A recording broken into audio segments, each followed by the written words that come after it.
Donc, bonsoir à vous tous. Bienvenue à notre mini-série biblique du mercredi soir. Nous continuons ce soir notre mini-série qui examine la prophétie de Christ concernant son retour parmi les nations.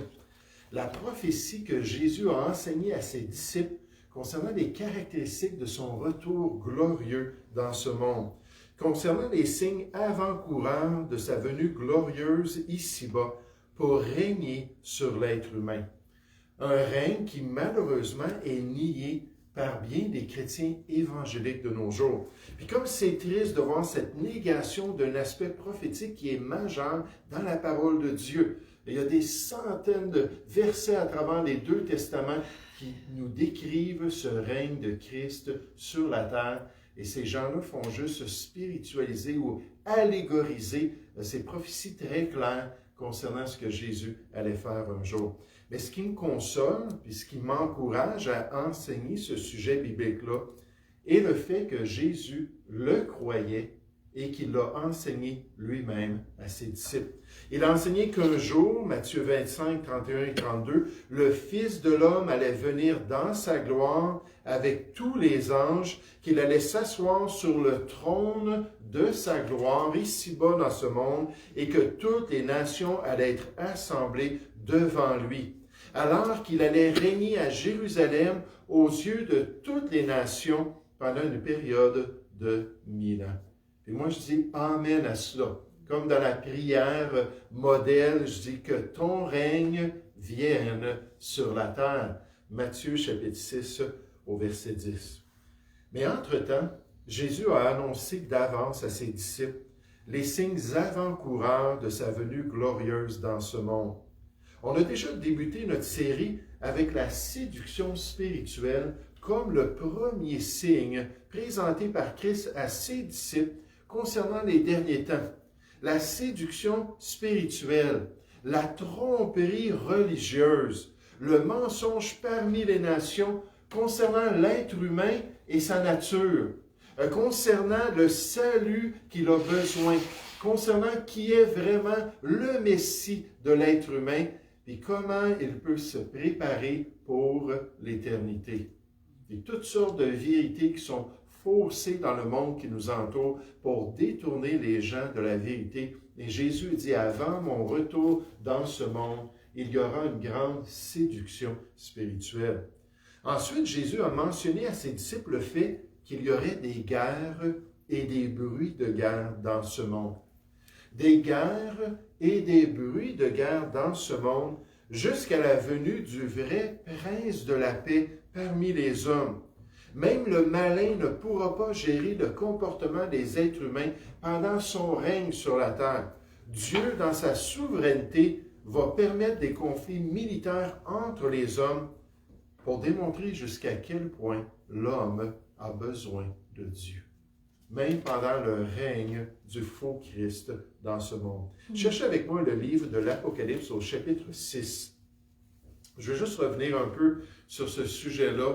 On l'a vu dans Matthieu chapitre 24, c'est confirmé dans Marc chapitre 13, Luc chapitre 21, tous des passages parallèles que Jésus a dit qu'il y aurait des guerres et des bruits de guerre. Mais quand on regarde dans Apocalypse chapitre 6, alors que Jésus est en train d'ouvrir les sceaux du rouleau de la prophétie des derniers temps, alors qu'il ouvre cela et ce rouleau qui présente les éléments importants du début de la période de la tribulation, il va mentionner qu'il va y avoir de la guerre pendant le règne de l'Antéchrist. Donc, Apocalypse chapitre 6, on voit au verset 1. Et mon épouse me rappelait cela. J'ai dit, c'est vrai, c'est là dans la caractéristique. Au verset 1, ça dit « Je regardai quand l'agneau ouvrit un des 7 sceaux ». Donc, on commence avec ces 7 sceaux-là pour révéler la prophétie des derniers temps. Et j'entendis l'un des 4 êtres vivants qui disait comme d'une voix de tonnerre « Viens ». Je regardai, et voici, parut un cheval blanc. Celui qui le montait avait un arc, une couronne lui fut donnée, et il partit en vainqueur et pour vaincre. À ne pas mélanger avec la révélation d'Apocalypse chapitre 19, quand Jésus va revenir sur un étalon blanc pour venir établir son royaume sur la terre. Ici, on nous présente le faux Christ, l'Antéchrist, qui vient pour régner dans ce monde. On continue, verset 3. « Quand il ouvrit le second sceau, j'entendis le second être vivant qui disait, « Viens !» Et il sortit un cheval roux. Celui qui le montait reçut le pouvoir d'enlever la paix de la terre. » Maintenant, l'Antéchrist est venu pour établir son règne. Pendant son règne, il vient puis il enlève la paix, afin que les hommes s'égorgent les uns les autres. Et une grande épée lui fut donnée pendant le règne du malin. Mais gloire à Dieu quand le vrai Christ va descendre des cieux et va venir établir son règne sur la terre. Il va avoir un contrôle parfait des nations et il va amener une paix durable pendant 1000 ans sur la terre. C'est lui qui est le vrai roi des rois et le Seigneur des seigneurs. Il va dominer parfaitement ici-bas pour instaurer la paix du Dieu de paix parmi les hommes. Et ça va être vraiment l'âge d'or de l'expérience de l'homme sur la terre. Encore une fois, que ton règne vienne, Seigneur, sur la terre et qu'on puisse voir cette gestion parfaite du Fils de Dieu. Ce soir, le troisième signe avant-coureur que j'aimerais qu'on puisse remarquer concernant la venue glorieuse de Christ parmi les nations est la destruction du monde naturel qui nous entoure. La destruction de la nature. J'allais utiliser mère nature, juste parce que ça nous aurait aidé à voir de quoi je parlais, mais je me suis dit non, je ne veux pas utiliser cela, parce que je ne suis pas d'accord avec l'expression. Mais le monde naturel, la nature, les effets dévastateurs de cette période des derniers temps sur la nature et ses ressources, sur la planète Terre et son approvisionnement pour la survie humaine. Lorsque Dieu a créé l'être humain, il lui a remis la gestion des ressources de ce monde. On appelle ça dans la théologie le mandat adamique. Quand Dieu a dit dans Genèse chapitre 1 à l'homme, il lui a dit d'aller se multiplier sur la terre et d'assujettir la création que Dieu a faite en gérant adéquatement la planète Terre. Mais malheureusement, comme vous le savez très bien, l'homme a été un très mauvais gestionnaire de la création du Seigneur. Et lors du retour de Christ, cette gestion sera remise entre les mains du Fils de l'homme, du Seigneur Jésus lui-même, mais entre-temps, il nous a révélé que Dieu allait détruire, non seulement par les agissements du monde, de l'homme, mais aussi par son propre jugement, il allait détruire la planète Terre avec ses ressources, pour pouvoir amener l'être humain, encore une fois, à se tourner seulement vers Dieu. Ce sera les résultats de l'irresponsabilité de l'homme et du jugement de Dieu sur le monde naturel. Et ça, on le voit clairement dans les prophéties bibliques des derniers temps. Regardez avec moi dans Matthieu chapitre 24, notre passage principal. Matthieu chapitre 24, on va aller dans différents autres textes. Mais Jésus, en réponse à la question de ses disciples concernant les derniers temps, au verset 4, Jésus leur répondit, « Prenez garde que personne ne vous séduise. » C'est ça le plan de Dieu. Tolérance zéro pour la séduction spirituelle. Dimanche soir, on va revenir à notre mini-série sur les caractéristiques, encore une fois, de ceux qui ont l'Esprit de Dieu, de ceux qui connaissent vraiment le Seigneur. Et vous allez voir encore une fois que c'est clair dans les Écritures que ce ne sont pas ceux qui disent « Seigneur, Seigneur », qui sont des enfants de Dieu. Et Dieu veut qu'on reconnaisse le vrai du faux. Il ne veut pas du tout de séduction spirituelle parmi ses enfants et parmi son Église. Jésus dit « Prenez garde que personne ne vous séduise, car plusieurs viendront sous mon nom disant « C'est moi qui suis le Christ ». Et ils séduiront beaucoup de gens. Deuxièmement, vous entendrez parler de guerre et de bruit de guerre. Gardez-vous d'être troublés, car il faut que ces choses arrivent. Mais ce ne sera pas encore la fin. Une nation s'élèvera contre une nation, et un royaume contre un royaume. Ce cheval qui est venu avec le pouvoir de pouvoir enlever finalement la paix sur la terre pour que les gens s'égorgent les uns les autres. Et là, on continue après ça, un royaume contre un royaume, et il y aura en divers lieux des famines et des tremblements de terre. Dans Ésaïe chapitre 24, on décrit la planète Terre pendant cette période de temps-là comme un homme qui est ivre, une personne qui est sous, puis qui n'a plus le contrôle de ses facultés, qui n'a plus le contrôle de ses membres. Et on décrit cela d'une manière anthropomorphique pour montrer que la planète Terre ne fonctionnera pas normalement. Les ressources naturelles vont être affectées. Les conflits militaires vont amener des famines, les fléaux que Dieu va envoyer sur le monde, les tremblements de terre qu'il va permettre pendant cette période-là, ça va être énorme. Et on nous dit, tout cela ne sera que le commencement des douleurs, alors que l'être humain va souffrir ici-bas dans ce monde. Dans l'évangile de Marc au chapitre 13 et au verset 8, on nous dit, il y aura des tremblements de terre en divers lieux. Et il y aura des famines. Donc, on répète la même chose. Dans l'évangile de Luc, au chapitre 21, et au verset 11, on dit, il y aura de grands tremblements de terre sur la planète Terre. De grands tremblements de terre. Là, je me suis mis à penser à ça, puis je me rappelais dans notre série qu'on a faite à l'Institut biblique le lundi soir sur l'Apocalypse, la prophétie. Puis en passant, quand je suis arrivé, puis c'était pas déneigé en avant, j'ai tout de suite pensé à un de ces lundis soirs-là. On était arrivé plusieurs véhicules, puis il y avait plein de neige, puis là, on ne pouvait pas avoir notre session. Mais je pense qu'on s'est organisé quand même pour réussir à laisser les véhicules, puis marcher, puis aller pour cette session-là. Mais je me suis rappelé qu'il y avait un tremblement de terre qui était plus grand que tous les autres. Là, j'ai commencé à regarder et je l'ai trouvé dans Apocalypse chapitre 16. La Bible dit au verset 18 à 20 que juste avant la bataille d'Armageddon, il va y avoir le plus grand tremblement de terre de l'histoire humaine. Jamais il y aura eu un tremblement de terre comme ça et qu'il y en aura dans le futur. Puis on nous dit que toutes les villes de la terre, fait que là on peut penser à Montréal, on peut penser à Drummondville, on peut penser aux petites villes, les villages. Toutes les villes de la terre vont être rasées, détruites.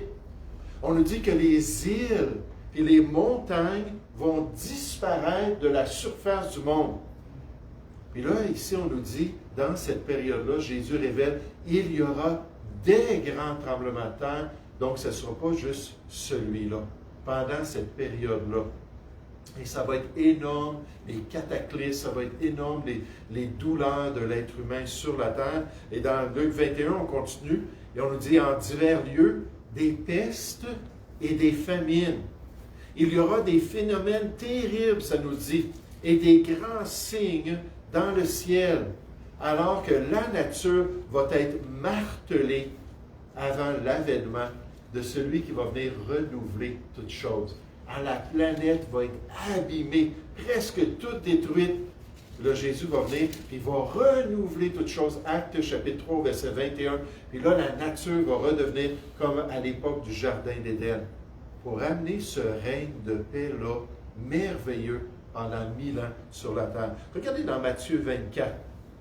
Alors qu'on considère la description que Jésus donne de cette période de temps au verset 29.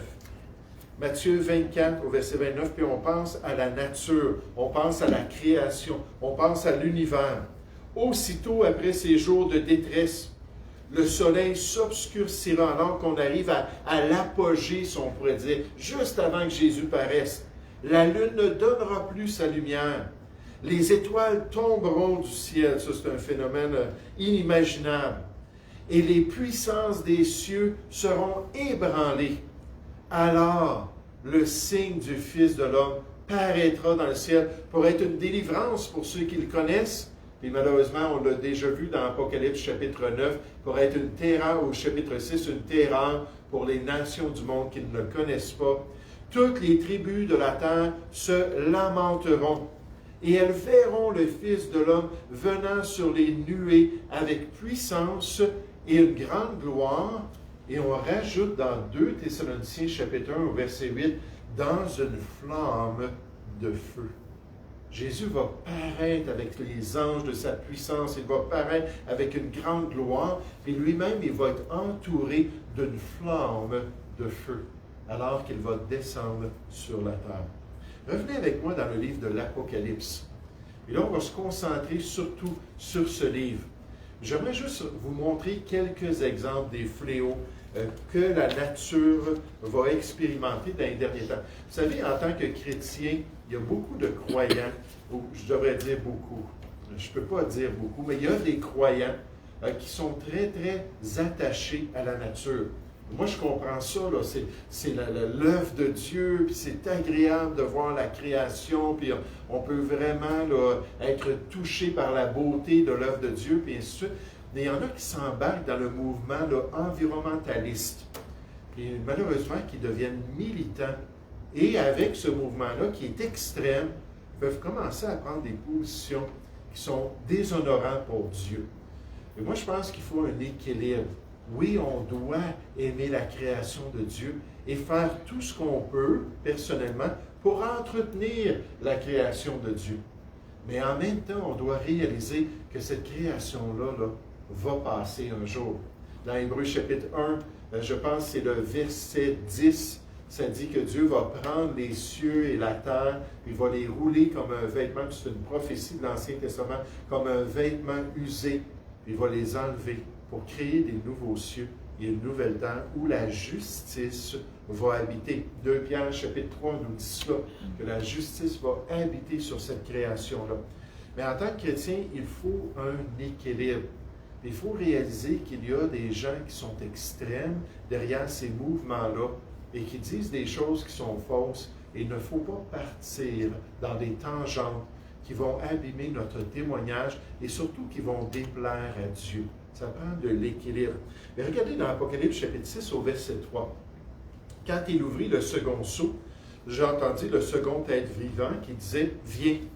Et il sortit un cheval roux, on l'a vu tout à l'heure, et celui qui le montait reçut le pouvoir d'enlever la paix sur la terre, afin que les hommes s'égorgent les uns les autres, et une grande épée lui fut donnée. Je suis arrêté là. Regardez le prochain fléau qui vient après. Quand il ouvrit le troisième sceau, ça c'est l'autorité de Jésus qui ouvre ses sceaux et qui envoie ces choses sur la terre. Il ouvrit le troisième sceau. J'entendis le troisième être vivant qui disait « Viens ». Je regardai et voici parut un cheval noir. Celui qui le montait tenait une balance dans sa main. Et j'entendis au milieu des 4 êtres vivants une voix qui disait « Une mesure de blé pendant cette période de temps-là de tribulation pour 1 denier, et 3 mesures d'orge pour 1 denier, mais ne fait point de mal à l'huile et au vin. » Un auteur dit avec l'ouverture du troisième sceau, un cheval noir fut révélé avec un cavalier portant une balance dans sa main. Au même moment, une voix se fit entendre parmi les 4 êtres vivants disant « Un quart de blé pour le salaire d'un jour, un denier, un drachme, c'était le salaire d'un ouvrier normal, et 3 quarts d'orge pour le salaire d'un jour, et n'endommagez pas l'huile et le vin. » Le salaire d'un jour fait référence à une pièce d'argent, le denier romain, d'une valeur d'environ 15 sous, qui était le salaire normal d'un ouvrier pour une journée entière de travail. Ce passage dit donc qu'en cette période de pénurie alimentaire, il faudra une journée entière de travail pour acheter soit 1 quart de blé ou soit 3 quarts d'orge. Si l'on achetait du blé, cela suffirait pour un bon repas individuel. Pas pour toute la famille, là. Je travaille toute ma journée et j'ai assez d'argent pour acheter un repas pour moi, juste pour me nourrir moi. Et si l'on achetait de l'orge, cela suffirait pour 3 bons repas, peut-être assez pour la famille. Mais il ne resterait rien pour acheter de l'huile et du vin. Et là, j'ai pensé à ça, j'ai dit, je vais mettre ça dans notre contexte aujourd'hui. En pensant à des ouvriers professionnels, donc des gens d'un certain statut dans notre société, comme il va y en avoir pendant la tribulation. Puis je suis allé voir des statistiques. Un ouvrier professionnel au Canada gagne entre 54 600 $ à 105 000 $. Ça, c'est la moyenne des gens professionnels au Canada. Là, j'ai divisé ça par 260 jours. Donc, j'ai mis de côté les fins de semaine. J'ai dit, ces gens-là vont travailler du lundi au vendredi. Si on divise ça par 260 jours, ça veut dire que ces gens-là gagnent 210 à 404 dollars par jour. Et un repas de blé, si on le met dans ce contexte-là, coûterait entre 210 à 404 dollars pendant la tribulation, juste pour acheter de la nourriture pour une personne ou 3 repas d'orge. On pense qu'il y a de l'inflation aujourd'hui. Je vais vous dire, c'est rien comparé à cette période-là. L'auteur continue. La famine est la conséquence inévitable de la guerre. Ce sera une cause majeure de mortalité pendant la grande tribulation. La couleur noire du cheval évoque la famine et la mort qui vont se manifester sur la planète Terre. Le pasteur Warren Worsby nous dit, la couleur noire est souvent associée à la famine. La famine et la guerre vont de pair. Une pénurie de nourriture fera toujours monter les prix. C'est très actuel aujourd'hui, n'est-ce pas? Et obligera le gouvernement à rationner ce qui est disponible. Manger du pain au pois est une expression juive populaire indiquant que la nourriture pouvait être rare dans l'histoire du peuple juif. 1 denier par jour était un salaire standard pour un ouvrier. Mais bien sûr, il avait un pouvoir d'achat beaucoup plus important qu'un montant ordinaire aujourd'hui. Une mesure de blé correspondait à environ 2 pintes, suffisantes pour les besoins quotidiens d'une seule personne. Normalement, une personne pouvait acheter 8 à 12 mesures pour 1 denier à l'époque biblique. Puis là, au lieu de 8 à 12, ça nous dit seulement 1. Et beaucoup plus d'orge, qui était le grain le moins cher. Cependant, pendant la tribulation, un homme devra travailler toute la journée juste pour se procurer sa propre nourriture. Il n'aura rien à amener à sa famille avec un salaire d'une journée parce que lorsqu'on recevait le salaire dans les temps bibliques, on ramenait ça soit à la maison si on finissait trop tard le soir, on donnait ça à l'épouse, puis le lendemain, elle partait s'acheter ce qu'elle avait besoin pour nourrir la famille. Là, il ne pourra même pas faire ça. Dans le même temps, les riches vont pouvoir profiter de l'huile et du vin en abondance. Il n'est pas étonnant que l'Antéchrist sera finalement capable de contrôler l'économie des nations, alors qu'il promettra de la nourriture aux masses affamées pendant cette période de temps. Le monde naturel sera affecté durement pendant la tribulation. La nature ne fonctionnera plus comme elle le faisait habituellement durant l'histoire de l'homme. Elle ne sera que le début des douleurs de l'enfantement que l'être humain va expérimenter dans son expérience sur la terre. Et de même que la séduction est déjà présente dans notre monde avant la tribulation et que les guerres augmentent de plus en plus, comme indicateur de la venue des grandes périodes de guerre de la tribulation, de même parmi les nations, nous voyons que la nature est de plus en plus affectée alors qu'on approche de la fin. Ce que j'aimerais faire, c'est juste aller rapidement dans quelques passages dans la tribulation décrite dans le livre de l'Apocalypse et juste vous montrer comment la nature va être frappée par les fléaux de Dieu. Ça ne sera pas juste la malveillance de l'homme, ça ne sera pas juste là, les guerres de l'homme qui vont faire ça. Même Dieu va envoyer 21 fléaux et certains de ces fléaux vont toucher à la nature. Regardez ça dans Apocalypse chapitre 6 rapidement. Apocalypse chapitre 6 au verset 6.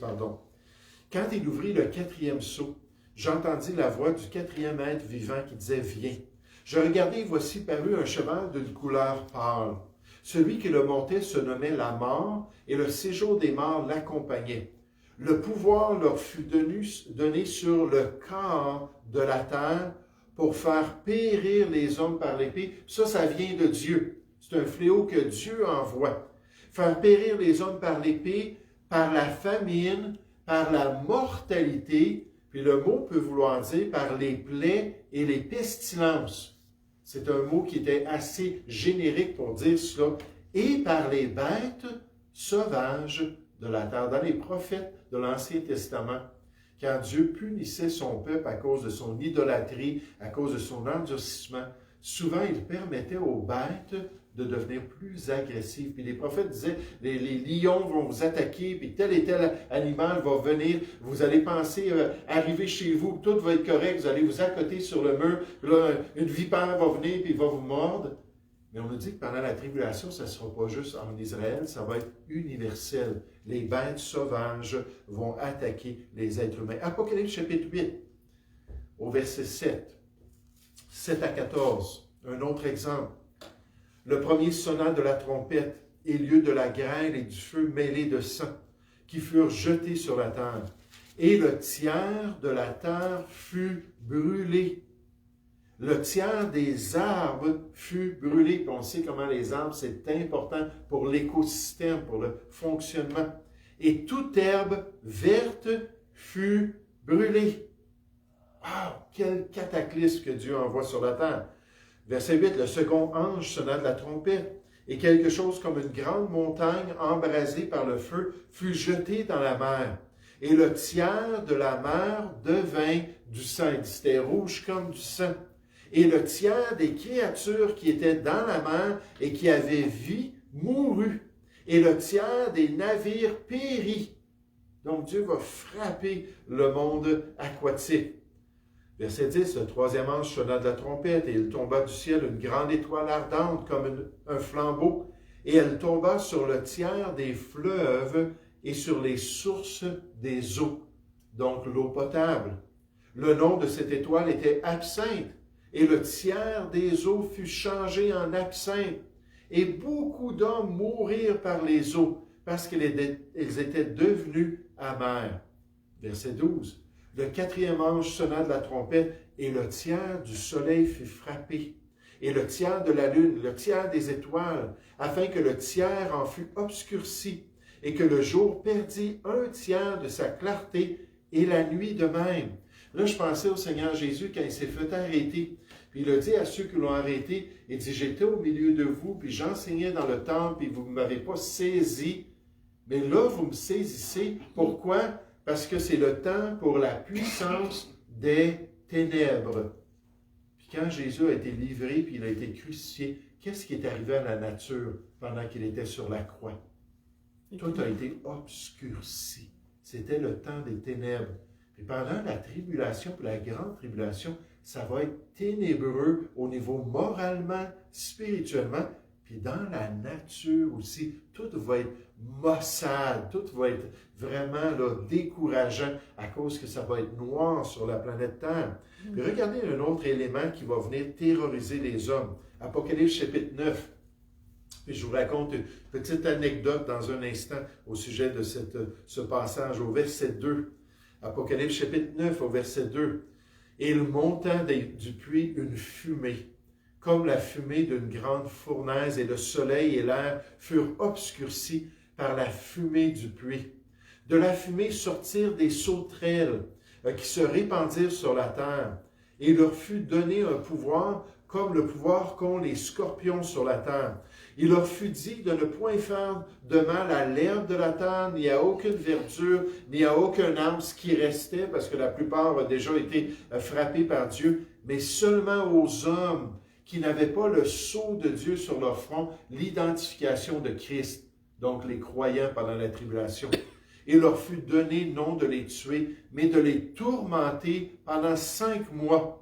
Et le tourment qu'elle causait était comme le tourment que cause le scorpion quand il pique un homme. Imaginez, là, il va avoir ces gros scorpions-là, ces grosses sauterelles-là, avec des dents, puis ils vont se promener, puis là, ils vont aller accrocher quelqu'un, puis ils vont piquer la personne pour nous dire que le venin du scorpion, ce que ça produit dans le corps, c'est comme un feu.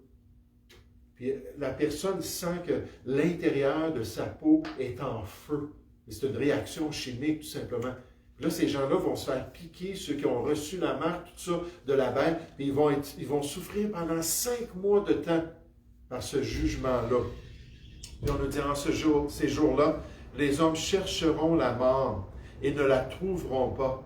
Ils désireront mourir et la mort fuira loin d'eux. Ce verset 6-là a été cité par quelqu'un récemment.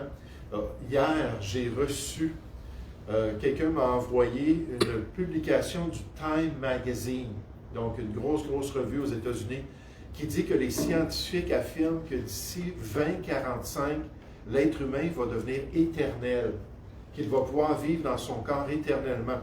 Puis là, la personne a critiqué ça un peu parce qu'on voyait une personne, une tête, avec un genre de tuyau de conduit électrique pour permettre à la personne de continuer à vivre, là, puis à survivre pendant des siècles, et ainsi de suite. Puis il se moquait un peu de ça. Oui, peut-être tu vas vivre des siècles, mais tu vas être au contrôle du gouvernement, tu vas être branché dans tout le système. Là, il y a quelqu'un d'autre qui a dit non.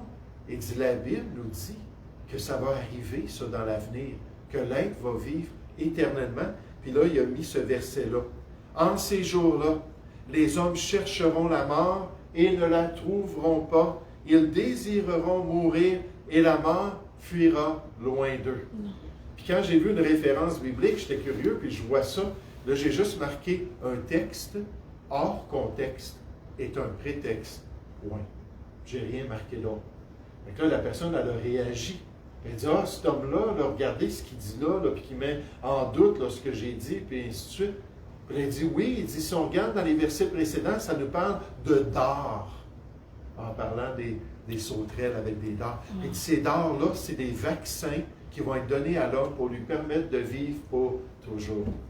Un texte hors contexte. Non, ça va être des créatures qui vont faire souffrir l'être humain. Ça n'a rien à faire avec ça, son idée. Apocalypse chapitre 16, verset 1. Dieu a beaucoup à dire sur la nature qui lui appartient, la création qu'il a donnée à l'être humain pour qu'il puisse la gérer. Puis alors qu'il va y avoir cette apostasie sur la terre, alors qu'il va y avoir ces gens qui se détournent de Dieu, Dieu va dire, mais pourquoi est-ce que je vous laisserai vivre ici-bas? Dans ma création. Je vais tout renverser l'ordre des choses. Vous allez voir ce que c'est que de m'abandonner et se détourner de moi. Apocalypse chapitre 16, verset 1. Et j'entendis une voix forte qui venait du temple et qui disait aux 7 anges, allez et versez la colère sur la terre, les 7 coupes de la colère de Dieu. Le premier alla et versa sa coupe sur la terre, et un ulcère malin et douloureux frappa les hommes qui avaient la marque de la bête et qui adoraient son image. Imaginez, là, ils sont déjà pris avec la douleur là, de ces sauterelles maléfiques-là qui les brûlent à l'intérieur. Puis là, en plus de ça, il y a un ulcère malin. Le second versa sa coupe dans la mer, et elle devint du sang, comme celui d'un mort. Et tout être vivant, le 2/3 qui restait, tout être vivant dans la mer, tout ce qui était dans la mer est décédé.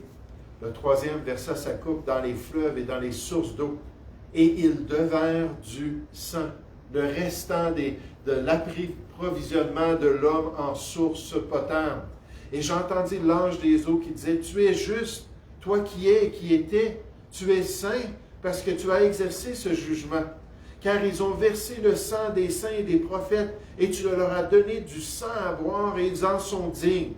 Et j'entendis l'autel qui disait,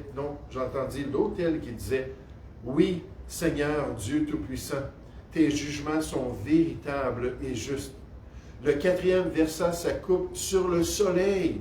Il lui fut donné au soleil de brûler les hommes par le feu. Oh, le réchauffement planétaire terrible. Et les hommes furent brûlés par une grande chaleur. Ils blasphémèrent le nom du Dieu qui a l'autorité sur ces fléaux, et ils ne se repentirent pas pour lui donner gloire. Le cinquième versa sa coupe sur le trône de la bête. On arrive là, à la fin du règne de la bête. Et son royaume fut couvert de ténèbres. Et les hommes se mordaient la langue de douleur, et ils blasphémèrent le Dieu du ciel. À cause de leur douleur et de leurs ulcères, ce ne sera pas le paradis sur la terre. Ça ne sera pas là, merveilleux d'être sous l'être humain qui s'est détourné de Dieu, et ils ne se repentirent pas de leurs œuvres. Malgré le fait que Dieu va frapper la nature, malgré le fait que Dieu va manifester sa colère sur la planète Terre, le monde naturel va être dévasté pendant le règne de l'Antéchrist sur la terre. Le Seigneur Jésus va venir rétablir cette planète endommagée par le péché et la rébellion des hommes. Puis en tant que chrétien, il faut être responsable pour faire ce qu'on peut, pour entretenir et apprécier la création de Dieu. Mais j'aimerais vous dire, il ne faut pas trop s'attacher à cette création-là. Parce que Dieu nous a révélé que ce n'est qu'une question de temps. Qu'il va chambarder les choses pour ramener ensuite une justice qui va aller avec une belle création qui va nous entourer en tant que chrétiens. Et je ne pouvais pas manquer l'occasion de faire juste un petit commentaire en terminant sur la question des changements climatiques, ce qu'on a appelé pendant longtemps le réchauffement de la planète. Il y a 4 causes qui sont possibles, que les chrétiens ne sont pas nécessairement d'accord que c'est la cause de ces changements-là. Premièrement, il y a l'homme et sa pollution. On appelle ça la cause anthropogénique, que c'est à cause de l'homme, ces gaz à effet de serre, que la température monte, que les changements se produisent sur la Terre. Et là, on a le COP27 en ce moment là, qui dit hey, c'est la panique, là, il faut vraiment enlever à l'homme tous les moyens qu'il a de causer ces gaz à effet de serre, et ainsi de suite. Alors qu'il y a des myriades, littéralement, de scientifiques, de climatologues, puis de spécialistes qui ne font pas partie du IPCC de l'ONU qui disent qu'il n'y a aucun lien avec ça. Mais beaucoup de gens pensent que c'est le cas. Ensuite, il y a les cycles normaux du climat. On regarde dans l'histoire et il y a eu des temps plus chauds, des temps plus froids, il y a eu plus de tempêtes par moment. Et d'autres disent qu'on est juste dans un cycle. Puis on devrait accepter que, oui, peut-être que comparé à les générations de nos ancêtres, que ce n'est pas tout à fait pareil, mais on a encore nos saisons, puis on devrait apprécier ça. D'autres pensent que c'est l'homme qui est en train de manipuler le climat. Avec différentes techniques, il est en train d'essayer de contrôler le climat, puis ça ne va pas trop bien. Et au contraire, ça dérègle le climat, puis là, on voit qu'il y a plus de tempêtes, puis ces choses-là. C'est une autre possibilité. Il y a une chose que j'entends rarement les chrétiens dire, c'est que c'est peut-être le début des douleurs de l'enfantement. Puis que Dieu est en train de préparer l'être humain avec ces changements-là vers ce qui s'en vient pendant la prochaine étape et la prochaine dispensation de l'expérience de l'homme sur la terre. Mais peu importe c'est quoi les causes réelles, en tant que chrétien, il ne faut pas s'attacher à ce monde. Il faut être responsable, il faut faire le bien, mais la Bible dit de nous attacher aux choses d'en haut. Si jamais il y en a plus de tempêtes, si jamais c'est plus pénible vivre ici-bas, on peut juste se dire merci Seigneur, c'est temporaire, parce que où on s'en va, ça va être parfait, ça va être merveilleux. Nous allons prier ensemble. Ô Père Céleste, on veut te louer, on veut te remercier encore pour la prophétie biblique. Merci pour cette réponse du Seigneur Jésus concernant ces famines, concernant ces tremblements de terre. Il y en a toujours eu, mais il va y en avoir encore plus.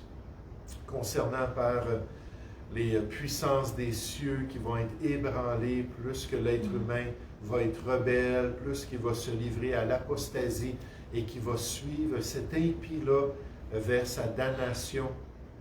Mais merci Seigneur que même pendant la tribulation, ça va être juste une question de temps. Et ensuite, ceux qui vont avoir persévéré jusqu'à la fin pour voir le Seigneur Jésus descendre et établir son royaume, ils vont pouvoir expérimenter le renouvellement même de la création. Et comme ça va être merveilleux d'avoir comme le jardin d'Éden sur toute la planète Terre, de voir les animaux qui vont redevenir dociles, de voir que la plupart vont, tous les animaux, c'est certain, peut-être l'être humain aussi, va devenir végétarien. Et il va y avoir une grande paix ici-bas. Mais Père Céleste, entre-temps, je te prie qu'on puisse être responsable. Seigneur, on te prie pour nos autorités, qu'ils puissent bien gérer les choses. Et on te prie aussi qu'on puisse apprécier ta création, mais réaliser que toi-même, tu vas venir la détruire en grande partie. Alors, merci que ces choses sont temporaires, mais merci que dans les prochaines étapes, ça va devenir permanent. Quel règne de paix extraordinaire! Quelle justice merveilleuse, alors que le Fils de Dieu va régner parmi les hommes. Et aide-nous à te prier selon ce modèle-là, que ton règne vienne dans mon cœur avant tout, mais aussi que ton règne puisse venir sur la terre. On a hâte, Seigneur, que ce soit toi qui dirige toutes choses. Nous te prions au nom du Seigneur Jésus. Amen.